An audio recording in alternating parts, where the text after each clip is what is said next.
This is the Global News Podcast from the BBC World Service. I'm Jannat Jalil, and in the early hours of Tuesday, the 18th of August, these are our main stories. Amid a growing backlash over the impact of social media on children, Meta prepares for a landmark trial in the US that could see it fined well over $1 trillion.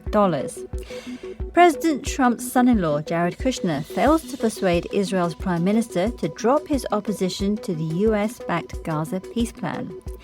FIFA sacks its chief operating officer for criticizing the president, Gianni Infantino. Also in this podcast, I'm in a big brick-walled warehouse and I'm looking at stacks and stacks of packaged up life jackets. They say they took more than 9,000 during this raid.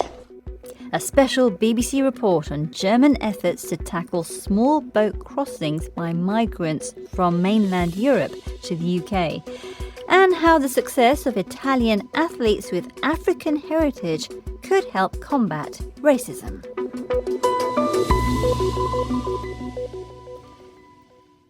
In what's being called social media's big tobacco moment, the tech giant Meta is preparing for a courtroom showdown stemming from a lawsuit brought by 30 US states. They accuse Meta of numerous violations of federal and state privacy laws for children. Rob Lalka is professor in business at Cornell University in the US. This is an issue that goes back decades. It goes back to the design that went into the way that these platforms were built. And features that we all know all too well. The nudges that come to get our attention, the infinite scroll, all those types of things that have been proven to especially affect children. In a jury trial set to begin in California on Tuesday, not only are the states seeking well over $1 trillion from Meta, that's a sum that's close to the company's entire market value, but they could also force fundamental changes that would completely change apps like Instagram and Facebook. This is just the latest in a series of cases brought against the tech giant. Our North America technology correspondent Lily Jamali told me more. This is a case brought by dozens of U.S. states in 2023. This is a bipartisan coalition. And what we often see on tech issues, including those or especially those that affect children, is states setting their political differences aside and presenting a united front. And that's what we're seeing here. This trial is being held in California, but they're being joined by Colorado, New Jersey, and Kentucky in actually arguing the case. So the original complaint from 2023 alleged that Meta incorporated harmful features on Instagram and Facebook to drive engagement among young users, all in the aim of boosting their profits. And then they argued that they misled the public about what they were doing. So there have been other cases from individuals, from school districts, etc., but this one comes complete with the legal firepower of several state attorneys general, the top lawyer in their respective states. If Meta loses, it could face severe consequences. What are the states after? Yeah, I think the states are after, more than anything, changes to these platforms. Meta owns, of course, Instagram and Facebook, as I mentioned. So we're talking about features like infinite scroll, likes, and push notifications, what the states have called a set of psychologically manipulative features. They already have seen the state of New Mexico gain some ground trying to make change. New Mexico brought a child endangerment case against Meta, and a judge there just ordered that they have to do more rigorous age enforcement, eliminate overnight push notifications for users under 18. Those are for users in New Mexico just for the next 5 years, but there is a blueprint there that I think these other states are very interested in following. Plus, you have this $1.4 trillion that Meta says the states want. I did talk to the California Attorney General about that number. They say talk of money will come later in the process. They say that Meta's basically using that number as a scare tactic before the trial begins. And Meta is denying that it deliberately tries to make its social media addictive for children. Right. They call the state's claims unsubstantiated. They are basically saying that the states are trying to penalize them for things like age verification, which are difficult across the tech industry. And then, again, back to those $1 trillion plus in damages, Meta calls that financial demand vastly disproportionate. This will all play out in a second phase if the states, again, are successful. Lily Jamali. President Trump's son-in-law, Jared Kushner, has failed to overturn Israeli objections to a US-backed Gaza peace plan after 2 days of talks in the Middle East. First with the leader of Hamas and then with the Israeli Prime Minister Benjamin Netanyahu. Hamas has accepted the proposal, which calls for its gradual disarmament as Israeli troops begin to withdraw from the parts of Gaza they still occupy. But Mr. Netanyahu, whose coalition is trailing in opinion polls ahead of elections in October, says there will be no pullback until Hamas has been completely disarmed. In an interview with Fox News, Mr. Kushner said he hoped to see progress on Hamas giving up its weapons in a month's time. Since a supposed ceasefire 10 months ago, Israel has killed more than 1,200 people in Gaza and wounded thousands more, according to Gaza's health ministry. Our Middle East correspondent, Lucy Williamson, reports from Jerusalem. Mr. Netanyahu's office said it had been agreed to establish 2 working groups, one on sanitation and clean water for Gaza, and one on disarmament and demilitarization, which, it said, both Israel and the Board of Peace were determined should be completed before any reconstruction happens. Israel's Prime Minister had already refused point blank to accept the next stage of Donald Trump's peace plan, despite Hamas agreeing to it. The meeting in Jerusalem today is a sign of the growing distance between Israel and its major ally and the shrinking political space around Mr. Netanyahu at home. President Trump told the US network Fox News today that Israel should not be targeting Gaza at the moment. But Israel's Prime Minister also faces a difficult election in October, and the next stage of Trump's plan is unpopular with many of his voters. Over the weekend, Mr. Netanyahu's own far-right National Security Minister, Itamar Ben-Gvir, said Israel should be bombing Gaza more. It's no secret. I disagree with the Prime Minister. I think targeted assassination should be carried out in Gaza, taking down 30 to 40 every night, not just those who pose an immediate threat. There are people there who are not worthy of life. They shouldn't live. They are not even people. Almost a year after the Gaza ceasefire was signed, hopes for peace and reconstruction there are running out. Nisreen Abu Sada is still living in a tent in Khan Yunis with her husband and children, alongside rats, mosquitoes and flies. Their family home lies in an area controlled by Israeli forces, less than 2 miles away.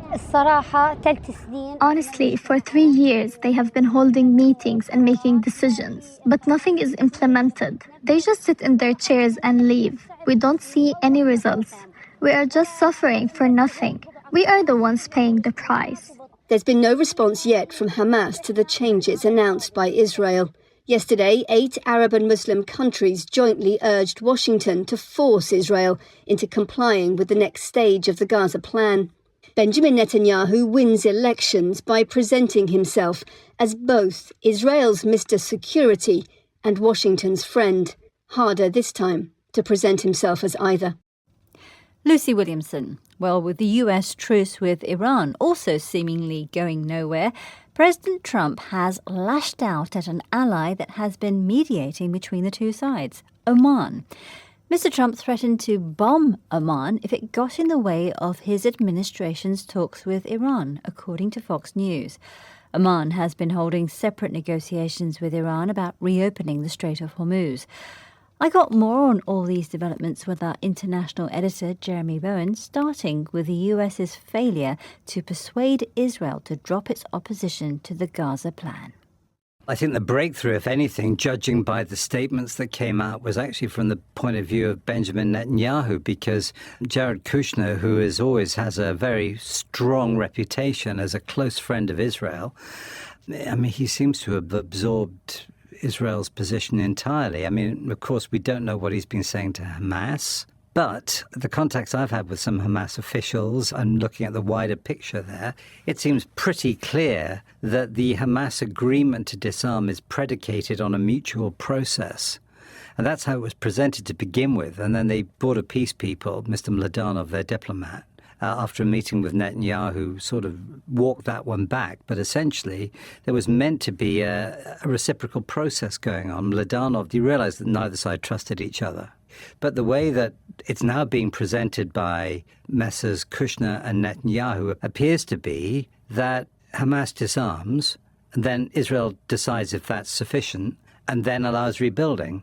If that is the case, this isn't going to work, because Prime Minister Netanyahu faces elections at the end of October. He will not want to give any chance for his political rivals or indeed his allies inside his cabinet, who include some really hardline extremists. He does want to give them any opportunity to say he's being soft on either Hamas or the Palestinians. And I think that what he's basically trying to do, as he often does, is play for time until after the election, when, if he's still in power, he might be under pressure to do more. Who knows? As you say, it does seem to be that Israel that's got the concessions, because the US was talking about how Israel should not be striking Gaza, but it seems to have rolled back on that. But a lot of people were surprised that Jared Kushner met the Hamas leader before he met the Israeli Prime Minister. Yes, indeed. The Trump administration has been a lot less squeamish about talking directly to Hamas than others have done. Hamas themselves, I think they accept that they're in a weak position, not least because they've lost the faith of a lot of people in Gaza who are living the most appalling lives. And while, of course, they blame Israel for what's happening to them, because we are not allowed by Israel to get into Gaza, I can't say this firsthand from my own conversations, but the fact is people look around at the terrible lives they're having there, and they're trying to think, well, how do we get into this mess? Yes, there is this major conflict with Israel, but yes, Hamas did something militarily, killing a lot of Israeli civilians as well, which has resulted in Israel's massive vengeance. So the Trump administration can't get Israel to budge, it seems, and it's equally frustrated with Iran. Mr. Trump says he's not seeking an extension of the 60-day deal that has now expired without anything realistically being achieved. What now? Good question. And in fact, ironically, the one channel of diplomacy that appears to be potentially bearing some fruit, which is the process between Oman and Iran facing each other across the Hormuz Strait to try and get the strait reopened. That has been the most serious game in town. And so it is now more than ironic that Donald Trump is saying he might bomb Oman if it gets in the way. I mean, gets in the way of what? I think it could be that Oman is recognizing that the only way that they're going to get the strait reopened is to offer serious concessions to Iran, which Donald Trump thinks will be presented then by Iran as a victory over him, and he won't accept that. So he's gone back to this business that he's doing everything that he's doing to stop Iran getting a nuclear weapon. Let us not forget that not once but twice they've said they've obliterated Iran's nuclear facilities. So these things do not add up. I mean, what we're dealing with here is an American president who's seeing, to use one of his favorite words, a failing foreign policy, a situation in which America's adversaries have seen ways in which they can hurt America. And Donald Trump is in a situation where not only does he face elections, this may be becoming his legacy. And that's not something he wants. He does not want, above all, to be a loser. Jeremy Byrne. At the start of this month, FIFA's president, Gianni Infantino, was forced to abandon his controversial plan to sell off stakes in the Football World Cup and other tournaments after a fierce backlash. But so far, he's resisted calls for him to resign, and now a senior figure in world football's governing body who criticised him, Kevin Lamore, FIFA's chief operating officer, has been sacked. Here's our sports editor, Dan Rowan. Last month, Kevin Lamore publicly condemned Gianni Infantino, the senior executive claiming that he and his FIFA colleagues had been deceived by their boss over the now abandoned FIFA Forward Enterprise project. At the time, the chief operating officer predicted that breaking ranks could result in his departure, adding that he had a duty of loyalty to his employer, but also to certain values. If that means I lose my job, then so be it, he wrote. At least I'll sleep well tonight. In a statement, FIFA would only confirm that Mr. Lamore had left, with staff told that the two parties had agreed to part ways after careful consideration. Earlier this month, Gianni Infantino received the backing of senior FIFA executives in a meeting in Morocco, but BBC Sport was told Mr. Lamore was not invited. Mr. Lamore has been approached for comment. Dan Rowan. Still to come in this podcast. The prosecution is not alleging that Kifidi pulled the trigger, but they accuse him of masterminding the killing and setting it in motion. The defense says these details were exaggerated to sell books. After a 30-year wait, a trial finally begins into the killing of the US rapper Tupac Shakur.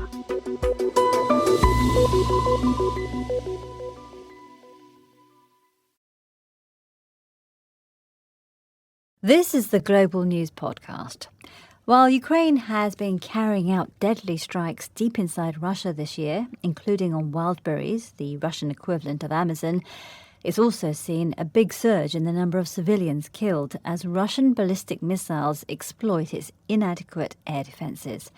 Ukraine has been ramping up a public campaign for more air defence capabilities. Its military intelligence service has been gathering information about Russia's internal weaknesses. In a secret location in Kyiv, our Ukraine correspondent Dan Johnson spoke to the service's deputy chief, Vadim Skibitsky. He started by asking him about Ukraine's latest strategy of deep-range drone strikes thousands of kilometers inside Russia and how the Ukrainian military plans to grind down Moscow.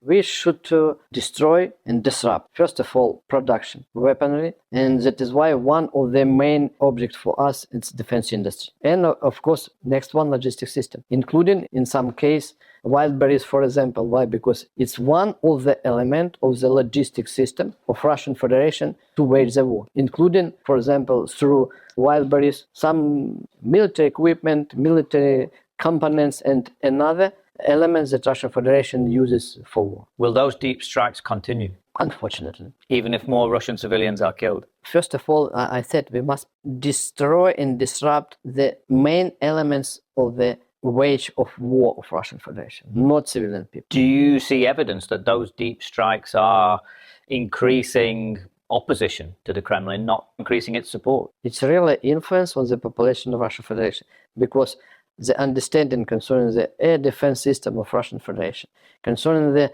capability of a Russian authority to prevent, to protect some areas. Of course, another problem today for Russian Federation, the level of life of population, is the prosperity for normal life in any country. What is the thing that worries you the most when you consider the different threats Russia poses? Today, we really understand that possible threat in the winter period of time, especially, for example, destroy, disrupt water supply system, heating system, electricity system, and facilities for normal life of civilian population. And do you have the intelligence that those sorts of attacks are being planned by Russia?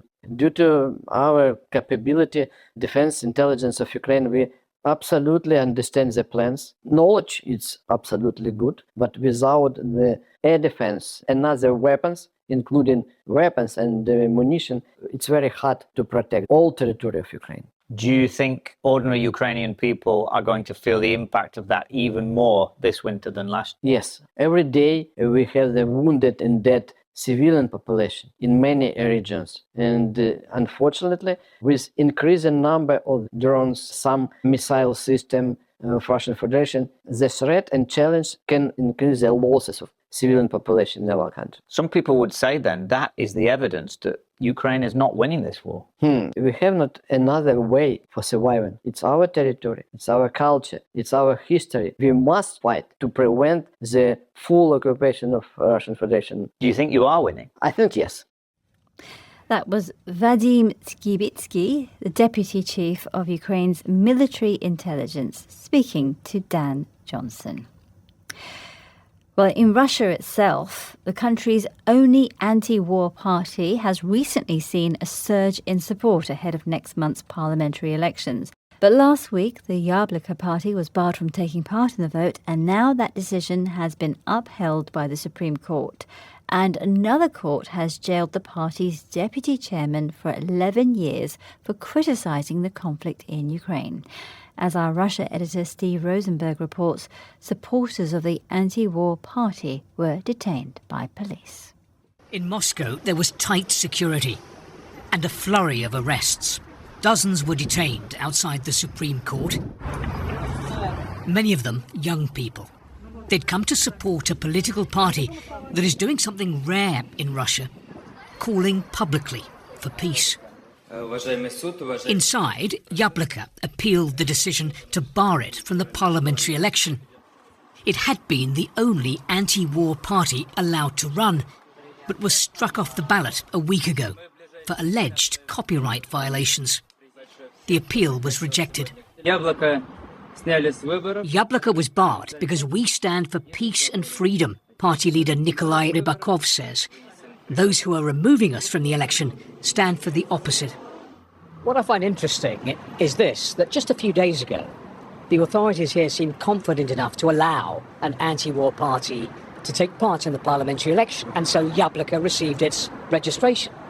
And just a few days later, that decision was reversed, it was overturned. Why? What had changed? Could it be that the people in power here have realised that anti-war sentiment in Russia is actually much greater than they'd imagined? Recent polls show that around 2/3 of Russians want peace talks on Ukraine, not a continuation of the war. The figure's higher for young Russians. It helps explain these scenes last week outside the court, when Yabloko was removed from the ballot. Daniil has come out to support Yabloko. I was born and grew up in Putin's Russia, he says. Putin is the only leader I've ever known, but I'm worried about what's happening in the country. Later, more pressure on Yabloko. A senior member of the party, Lev Schlossberg, was sentenced to 11 years in prison for condemning the war in Ukraine. He was accused of discrediting and spreading fake news about the Russian army. He's called the war a tragedy. There's no sign it's about to end. Our Russia editor Steve Rosenberg reporting from Moscow. 30 years after the drive-by shooting that killed the rap star Tupac Shakur in Las Vegas, a trial has finally begun. Prosecutors alleged on Monday that Dwayne Keefe D. Davis ordered the shooting as an act of gang revenge and later boasted of it in a memoir and in interviews. Davis has pleaded not guilty and now disavows his memoir entirely. The investigation into the killing has been hampered over the years because of witnesses refusing to talk or being killed in gang-related shootings. Shaima Khalil reports from the court in Las Vegas. Dwayne Keefe D. Davis had a neutral expression on his face. Sometimes he looked down, sometimes he was looking at the prosecutor as he laid out the events of what happened on that fatal night on the 7th of September, 1996. The fight that broke out after a boxing match, a Mike Tyson boxing match between Tupac, his entourage, and Keefe D's nephew, them attacking Keefe D's nephew, and then the planned retribution. The jury heard that Keefe D obtained a gun, got into the white Cadillac, handed the gun to someone in the back seat, and then they heard about this white Cadillac pulling up next to Tupac's car and the shots that were fired. Something that stood out to me as the prosecutor was laying out these details is that he kept saying to the jury, you will hear from Keefe D himself. And that is because the bulk of the evidence in this case rests on Keefe D's words, whether it was a secret interview that he did with the police under a deal that he then went public with in the information that he then shared in his memoir in 2019, where he did describe him supplying this weapon. Now, the prosecution is not alleging that Keefe D pulled the trigger, but they accuse him of masterminding the killing and setting it in motion. The defense says these details were exaggerated to sell books, and they say that he's pleading not guilty. Now, I spoke to Tupac's brother, Mopreme Shakur, about this case, that this is finally happening nearly 30 years after Tupac's killing. And he said that the justice I really want, I won't get, because he said, I want my brother back. I want more time with Tupac. Shaima Khalil. The BBC has learned that a new German law to crack down on illegal crossings from mainland Europe to the UK has been used in police raids for the first time. We've been granted special access to see the equipment that was seized following an operation a few months ago involving British, German and French officials. Jessica Parker reports. We're on the road to West Germany, and police have asked us to keep the location a secret. But we're going to get a rare glimpse into their work in efforts to crack down on small boat crossings to the UK. Gangs use West Germany as a hub for storing small boats' equipment before it's then rushed to the coast of northern France. Big heavy metal doors, and in we go.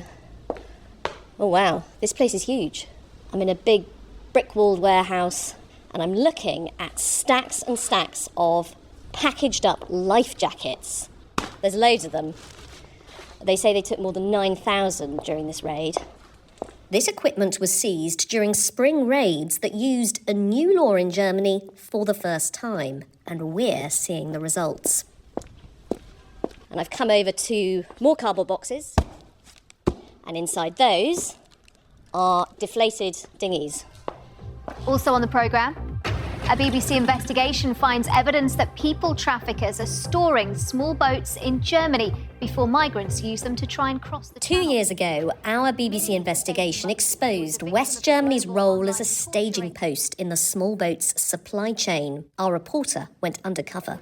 They tell me the equipment comes from Turkey. They have about 10 warehouses around Essen. Germany then agreed to change the law, specifically criminalising the facilitation of people smuggling to the UK because certain anti-smuggling laws had stopped applying to Britain after Brexit. To remedy this, the United Kingdom was added again to the list of countries which the code applies to. Bernard Schmeisel is a specialist in UK-German law. So now it is the same situation as it was before Brexit, but the UK is explicitly mentioned. Do you think it's really a priority for German police to prosecute these kinds of cases? They all are understaffed and they may focus on what they see more purely domestic matters. But technically, they have to go after this. So if they're being notified about such a suspicious activity, they will have to investigate and then they will eventually have to punish those people.